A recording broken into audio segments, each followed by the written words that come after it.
Is where Right. right.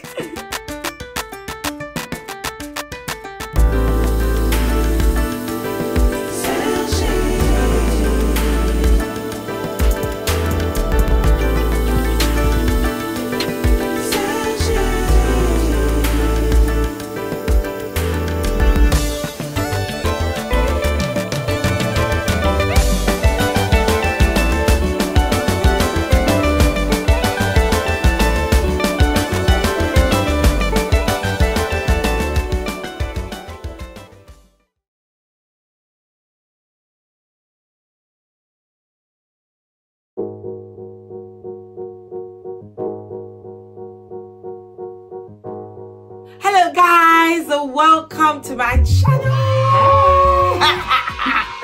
We're matching. We didn't plan this. I know promise. we really didn't plan this. We didn't. We promise. Welcome to my channel. I'm with T, also known as Tolu, also known as Tolls. Okay, sorry. I'm sorry. Why is she taking over my channel? So you asked me to come on your channel. Hey guys, this is no, I'm joking. Wow. But anyways, welcome back to my channel. I think it's gonna be a serious one. Okay. But if you're new, welcome. My name is what? Sergine. You see what I mean? Like, English people can never say my name right. Sergine. No. Do it then. Sergine. Sergine. Oh! That was Sergine. Sergine. That's how you say it. No, Sergine. Sergine. It's not. That was pretty close though. No. Why you hating? It's not Sergine. Okay, go on. Sergine. Sergine. Sergine. Sergine. What's the? I don't get it. You see, guys, what I mean? Her name is so sensual. It's like Sergine. If you're new to my channel, don't forget to subscribe. Like I said, my name is Sergine. If you're English, just call me Serge, call me Sergine, because the English people can't say that, just like you've experienced with this one. So Serge will be fine. Subscribe, and tell your friend, tell a friend, tell another friend to come and join the family so we can grow it together. Today, I want to talk about comparison. Oh, okay. Are you ready? Oh, well, clearly I'm on camera, so I gotta be ready. Comparisons, that's an interesting topic. I ain't gotta compare with nobody. I'm me. Come on. Yeah. But actually, I think in today's society, the pressure to compare yourself to other people is so, like, it's crazy because you've got social media. Oh, yeah. And then you have people posting about their lives, posting about their holidays, posting about everything that's going on well in their lives. And then you've got people behind the screen who are watching and envious. I want that life. I need a car. I need a man. But it's so Are you ever gonna be serious? This is me serious. Oh my. No, the rise of social media has been crazy. For me, it's like The Matrix. You know the movie The Matrix? Yeah. I just feel like it's a world where anyone can be anything that they want. It's like a lens. Like, switch it on, and you know, I don't own a Maserati, but I can just stand next to one and just dangle some fake keys, and you know, hey presto, I'm the owner of a new car. Yeah. But no, I think you're right. It's led to a huge phenomenon where people are trying to be someone that maybe that they're not, or portray an image or a lifestyle that they may not necessarily have, which is quite sad. But then also for people who are onlooking, who think that this level of reality exists, I think they're almost fooled into a false reality. Some of the stuff on there is just not real. For me, I think what I always think about is the fact that people post what they want you to see. Of course. And people don't really understand that. Most times people post things when things are going well for them, when, you know, when they're going on holidays, or when they're buying a new house, or they're buying a new car. Yeah. They don't post the process of how they got whatever they have. Well, that's if they have it. That's another thing. I mean, you could be living on someone's couch in someone else's house. It might be a fantastic house. Exactly. But it may not be yours. You don't own it. You don't pay the bills. You literally sleep on the couch. You don't, you don't exactly. So you, on the other hand, you just see that and think, oh my God, I want to buy a house now. I want to go on holiday now. And then you will go into your savings account take all your money because you want to go to Dubai. Don't get me wrong, I'm not saying people shouldn't post or people shouldn't put things online. If you want to post about your success, it's fine, but as a viewer you also need to understand that everyone goes through different processes to get to wherever they want to be. If somebody has worked really hard to buy themselves a nice car or a nice house, they've worked hard for it, they've gone through a process. Now, are you willing to go through that process to also one day have what the other person has? Or do you just look at what somebody else has, then compare it with what you have, and then feel very low, very insecure about the things that you don't have? Well, let's be real, we live in a society where everyone does image gang. It's not about what you actually have or how hard you've worked to get it. It's the fact that people see that you've got that thing, whether it's the latest shoe, whether it's the latest hairstyle, or clothes or whatever, or whether you can splash out on a trip to Dubai. I think it goes back to this rise of social media. Because before we were living our lives, my head was nappy, do you know what I mean? Now I feel like it's just this image, this, you know, people want to be seen or perceived a certain way. And it leads them to do crazy things. I don't think it's good, because another thing I can think about is like relationship goals. You see people online always taking nice pictures as a couple, always going to nice restaurants. You look at them and think, why can't I and my boyfriend do this together? I hear that. I think I don't know, I think there's a thin line. I think there are definitely people who can aspire you to be greater and it, you know, inspire you to but know when it makes you then feel insecure. Yeah, no, I understand that. But then, is that not maybe dependent on the individual? Because I can look at someone's relationship online and think, oh my God, that is so sweet. That's goals to me. I would love to. Yeah, but my thing is, you don't know what goes on behind the screen. That's what I'm saying, because how many YouTubers or people that have been in a relationship and they've been vlogging together and doing things together and then they break up? I was actually thinking that it's very hard to like be a YouTuber and vlog as a couple, because like you probably don't get as much time to live in the reality and experience each other, because you're always feeling the need to film yourself and put yourself out there. And actually, when they post themselves out there, another person will look at them and think, oh, I want to be like them, and then they break up. I don't know, I just think it's life, and I have a lot of sympathy for people who are together and who vlog, because when you choose a profession or you choose a hobby or whatever that puts you out in the public, you're always open to criticism. People always have a comment on your relationship, and sometimes that could put a strain on your relationship, as well as because you're in the public eye, and also puts pressure on them because they are seeing all these posts about their relationship goals, so they feel they need to keep up with always looking good, always having a facade, even when things are not going right. Instead of working on fixing the relationship, they're working on how they can look better for the people. So it puts pressure on both sides. I think for me, from a superficial level, it's easy to look upon a relationship or look upon a circumstance and think, oh, this is what I would like, or oh, this is better than what I have. I think the issue is when it affects you to the point whereby you no longer are content with what you have, and you're seeking to have what someone else has. I think it's okay for you to look at someone and be inspired and encouraged by their relationship, and for it to give you hope and you know, some kind of idea or vision of where you want to get with your partner. But when it has a negative effect to the point where you're no longer content and you're discontented, in fact, with your relationship, and you think, oh, this, what I've got isn't great, this is what I want, then I guess that's where the issue is. That's probably really good. And I also think when you're comparing yourself to other people, it makes you lose focus on the stuff that you need to focus on in your life and stuff that you need to work on, because everybody has a process. Like, you will never get gold if it doesn't go through fire.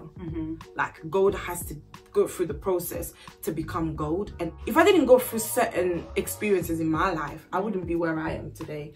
And that includes past relationships. I've come to a place where I feel like my relationships in the past have prepared me for the new relationship. I always feel like the person that I dated before helped me to date the person that I'm with now. If you're going through a process, you need to be able to actually appreciate where you are in life, because you're definitely gonna, they always say the grass is always greener on the other side. Oh, but it ain't. The grass is always greener when you water it. Anyone who's close to me knows I always say this, and those who compare themselves to themselves are not wise, and it's a scripture somewhere in the Bible, but don't quote me, because I don't know off the top of my head where it is. But, you know, I, like you, I think there's a process that everyone has to go through, but everyone is born with a different purpose. And I think it's really important to understand that you know, every single person has their own reason or destiny or reason to why they were created. And it's very easy to look upon someone else's situation and think, oh, mine's not good enough, I want what they have. But if you actually spend less time focusing on someone else and more time focusing on yourself, you could create something within you that's so excellent, whether it be a skill or a trade. If you spend time on your craft, then you will create that level of excellence and there'd be no need to compare. Everyone's got a purpose. You have a purpose in life. She has a purpose in life. She has a purpose in life. Everybody has a... Did I just say a purpose in life? Everybody has a purpose in life. And you need to focus on what your purpose is. If you don't know what your purpose is, you need to work hard and find a way to know what your purpose is on earth. Because when you know your purpose, you will feel calmer when you're in the fire, when you're in the process of who you need to become. If your purpose is to become a motivational speaker, and then you're envying somebody who's a model, for example, taking pictures and going on holidays, you're actually distracting yourself out of your purpose. So you're not really in your purpose because you're trying to be somebody else. God has created you to be you for a purpose. You have a specific DNA. God made you you. I'm Sergine. I can never be Tolu. That would never happen. So I can never compare myself to her. And you need to focus on you. Focus on your purpose. Focus on what God created you. Focus on what it is that you need to do. Find a problem in the world and solve it. Oh my gosh. That is key. If you want to be an entrepreneur, that is the key. Find a problem in the world and solve. Creativity, I said. Solve it instead of sitting there comparing yourself to other people that are either working hard to make a living out of their lives or just taking pictures to make people like you envy them. I mean, there's nothing wrong with taking pictures. Nothing wrong. I take a lot of pictures. You do take a, she does take and she don't like me for that. Huge amount. So I've come up with a few points of how you can help yourself to stop comparing yourself to others. Well, you didn't prepare for this, so you're gonna have to think of it on top of your head. Number one, I'm gonna say, why are you looking at my notes? Stop cheating. Can you imagine? The first thing I thought about was that if you're watching this video and you know that I'm talking to you and you're thinking to change everything about yourself because you keep comparing yourself to other people, the first thing I'm going to advise to you is to stay away from social media for a couple of days. Literally detox from social media. Delete Instagram. Remember your password though, because it's a pain when you don't remember your Delete your Instagram account from your phone. Delete your Facebook account from your phone. They're drastic moves. No, but if you're really in that stage where you keep comparing yourself about everything, you feel that insecure, then maybe you need a break. You need a break, I think. I think it's healthy to have a break from social media once in a while. Come on, give me 1 point.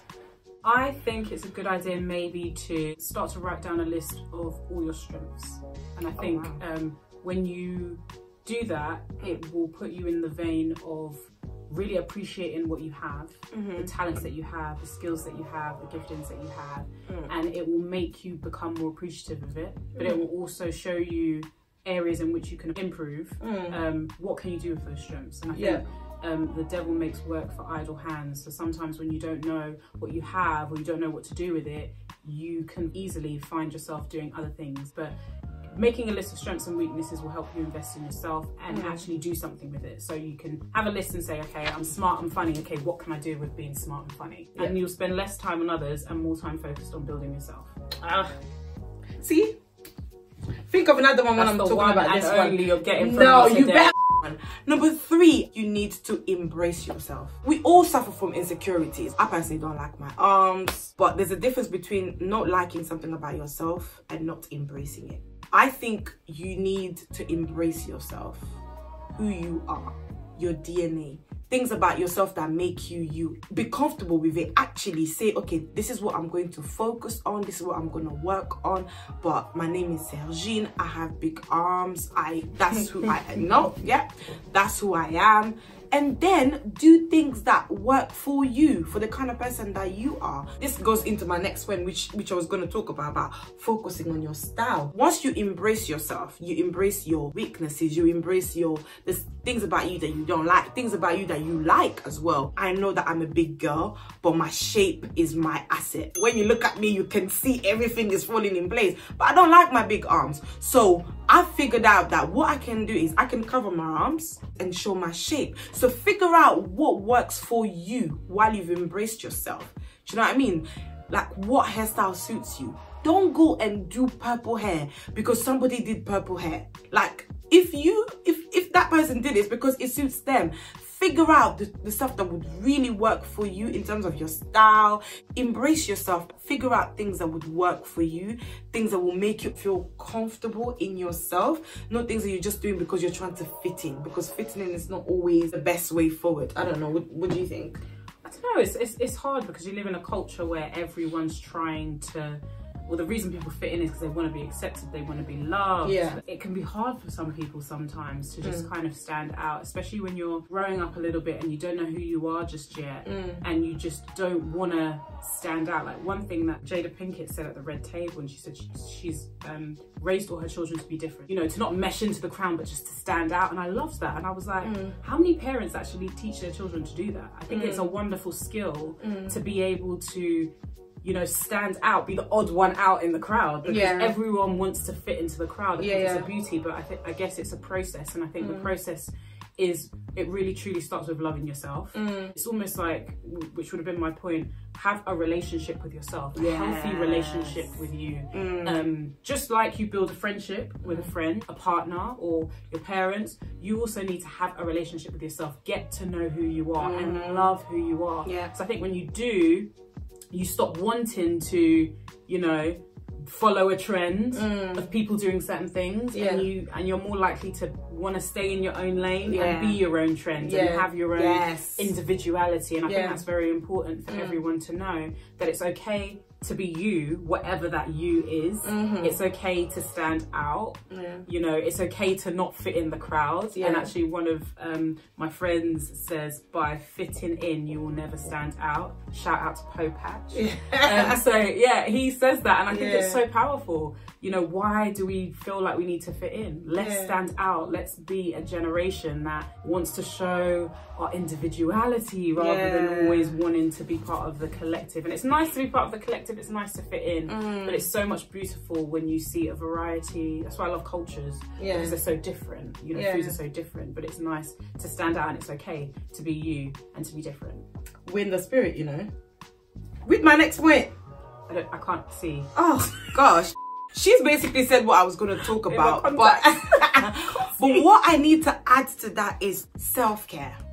Loving yourself is really good, but also looking after yourself. It's like, if you want to lose weight for you. If you want to look after your skin for you. Take time to take care of you. Use one day a week. Take care of yourself. Do a facial mask. I don't know. Do something that makes you feel good about yourself. You look after your intellect. Read books. I don't really like reading, but now I am reading books. And your inside, pray, feed your spirit, worship. Just do things that helps your inside and your outside. Once you take care of yourself, you wouldn't be envious of somebody else that is taking care of themselves. And once you can take care of yourself and figure out what makes you feel good, you wouldn't be intimidated by somebody else looking after themselves. So however another person looks after themselves, you know that, okay, for me, what I really need to do is just, I don't even need to go to the hairdressers. I just need to... No, you need to go to hairdressers, bro. Get your hair done. Don't be looking like... Well, if you can make your own wigs. I mean, yeah, if that's the point. That's exactly. If you let me land, maybe if you let me land. To say, don't be going out with no picky headpiece. Just to conclude, follow your instinct when it comes to taking care of yourself. I'm learning so much that sometimes I want to try so many things, even with my nails. I'm thinking, okay, I've seen this on Instagram, let me do that. But there's just a voice inside of me that's like, no. Because most times when I've tried to go against my instinct, when it comes to looking after myself, I've been right. When it comes to like hair color, nail color, clothes, it's crazy. Learn to follow your instinct on how to look after yourself. Don't do something just because other people are doing it. Do you. be who you want to be and stand out from the crowd. You're unique in your own way, and you're going to attract people who are like you. Maybe you can be you and create your own trend and be creative. Yeah, what she said. Yeah. Thank you so much, guys, for watching. This was so much fun. Thank you so much for coming. Well, thanks for having me. I'll have you again. No. Soon. Yeah. You better give me preparation this time. Not coming back. Thank you see my face so much, guys. If you've not subscribed, remember to subscribe. If you've got any question, any suggestion, don't forget to just write it down below, and I will see you in my next video. God bless. Thanks. Bye. Bye.